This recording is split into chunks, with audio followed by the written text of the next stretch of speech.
আমার আল্লাহ বুঝাইলেন, যারা আপনাকে মানার মতো মানবে মুমিনদের মধ্য থেকে, আমি আল্লাহ রব্বুল আলামিন তাদের জন্য কিয়ামত পর্যন্ত যথেষ্ট হয়ে গেলাম। আপনাকে যারা মানার মতো মানবে তাদের সিম্পটম হবে, আপনাকে সাহাবীরা মানার মতো মেনেছে। সাহাবীদেরকে যারা মানার মতো মানবে তাদের জন্য আমি যথেষ্ট হব। তাহলে সাহাবীর মতের সাথে কিয়ামত পর্যন্ত যাদের মত মিল হয়ে যাবে ওই বান্দাগুলো মুমিন।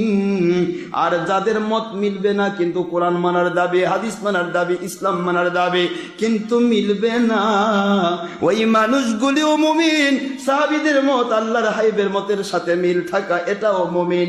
দুই মুমিনই পৃথিবীতে থাকবে, কিন্তু যথেষ্ট আমার নবী প্রেমিক মুমিনের জন্য।